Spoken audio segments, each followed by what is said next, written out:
Pesawat Saudi Airlines dengan nomor penerbangan SV5688 yang membawa ratusan jemaah haji Indonesia menuju Surabaya, Jawa Timur terpaksa melakukan pendaratan darurat di Bandara Kuala Namu, Deli Serdang, Sumatera Utara pada Sabtu dini hari usai pilot maskapai mendapat dugaan ancaman bom. Kejadian ini bukanlah yang pertama kalinya terjadi. Belum sampai 1 minggu setelah kejadian yang pertama, maskapai Saudi Airlines rute Jeddah Jakarta mendarat darurat di Bandara Kuala Namu pada Selasa 17 Juni yang lalu.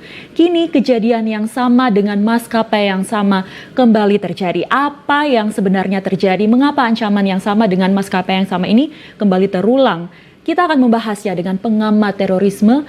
Ada Al-Haidar. Selamat malam waktu Indonesia, Mas Al-Haidar. Ya, selamat malam. Oke. Saya di sini masih siang ya. Oke, siang di Belanda ya, Mas ya? Ya, di Belanda. Oke, Mas Al-Haidar, langsung saja. Bagaimana menurut Anda terkait dengan belum sampai 1 minggu, ada 2 kejadian maskapai yang sama mendapatkan dugaan ancaman bom.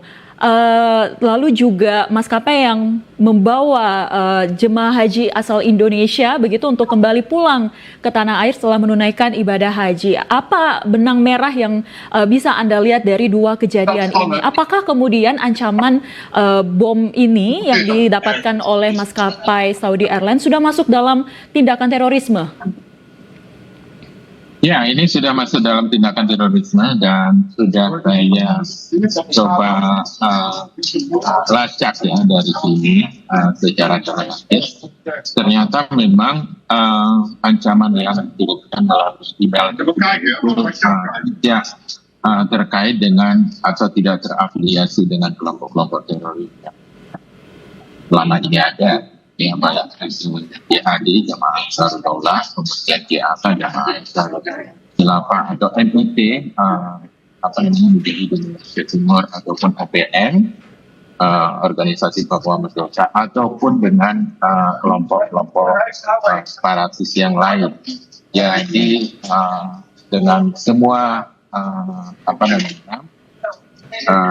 WSD yang kita tracking itu tidak ada keterkaitan tersebut, dan kemudian kita simpulkan ini adalah ancaman yang berasal dari personal atau individual. Jadi ini sudah tergolong ancaman terorisme, tapi bukan terorganisir, artinya bukan terkait dengan organisasi atau afiliasi kelompok teroris yang selama ini bergerak di Indonesia.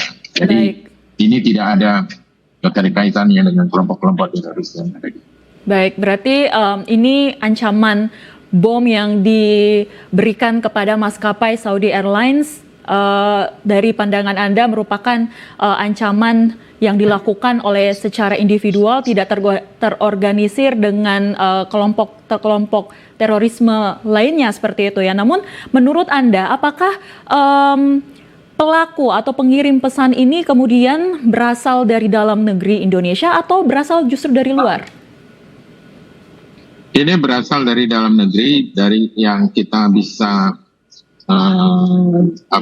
tracing ya. Itu berasal dari dalam negeri, hanya mempergunakan VPN yang ada di India. Jadi VPN-nya diubah dari India.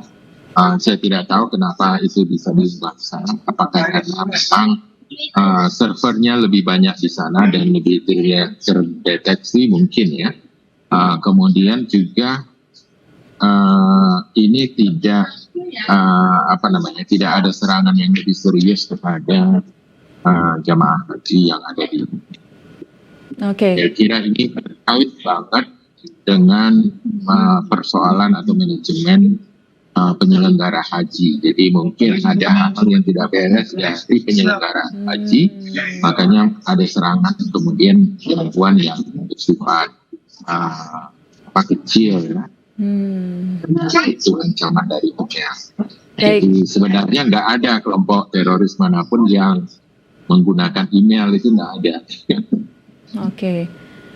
Menurut Anda berarti pelaku diduga ini menargetkan penyelenggara ibadah haji ya, seperti itu ya, Mas Haidar?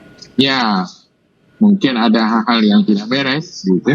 Jadi itu yang jadi ditargetkan oleh kelompok ini. Oke. Tapi kalau kita lihat Mas Haidar, ini merupakan ancaman bom yang tadi juga sudah Anda katakan bahwa masuk dalam kategori tindakan terorisme dan terjadi tidak sampai 1 minggu 2 kali terjadi. Bagaimana Anda melihat penanganan dari pihak intelijen dan juga keamanan khususnya negara kita sendiri dalam menyikapi kejadian yang pertama, namun yang tidak sampai 1 minggu terjadi lagi kejadian yang sama? Ya, ancaman pertama tanggal 17 Juni dan kemudian yang ancaman kedua tanggal 21 Juni itu sebenarnya tidak begitu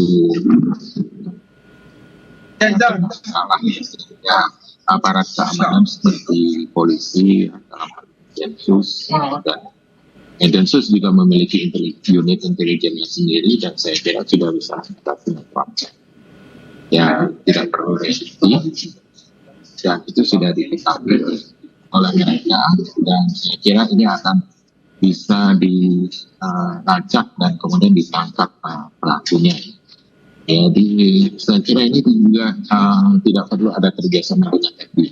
Karena yang belum tentu FBI juga tahu keahlian telematika yang ada di Indonesia terutama dari kepolisian itu sudah lebih canggih, lebih cepat. Apalagi Indonesia sejak tahun 2017-2018 itu sudah menggunakan spyware Pegasus untuk bisa mendeteksi itu semua. Jadi itu boleh dikatakan Indonesia tidak sangat aman. Tidak ada kemungkinan ancaman-ancaman yang bisa dilakukan oleh kelompok-kelompok yang secanggih apapun kemampuan telematikanya. Baik, Mas Haidar, terakhir mungkin tadi juga sudah disebutkan bahwa pihak kepolisian juga sudah menggandeng FBI begitu untuk kemudian menyelidiki kejadian ini. Namun menurut Anda apa langkah konkret atau langkah terukur yang harus dilakukan pihak-pihak terkait lainnya untuk bisa mengatasi kejadian ini sehingga tidak terulang lagi ke depannya? Ya, saya kira ini karena pesawat yang digunakan bukan pesawat Indonesia, yaitu pesawat Saudi. Dan ini mungkin pihak Saudi Airlines yang bukan pihak Indonesia itu kemudian menjadi sangat reaktif, menjadi sangat sensitif ya, over responsive. Jadi saya kira ini ya karena pesawat yang dipakai itu bukan pesawat Indonesia, jadi saya kira sudah menjadi persoalan dan itu yang membuat mereka kemudian agak paranoid. Yang lebih paranoid lagi kalau mempergunakan pesawat dari Singapura, itu lebih panik lagi mereka, saya kira. Jadi saya kira itu karena bukan bukan berada di dalam jurisdiksi Indonesia. Tapi kalau memakai pesawat Garuda semua, itu saya yakin itu cepat sekali bisa diatasi dan bisa diabaikan. Oke. Kuala Namu. Ya.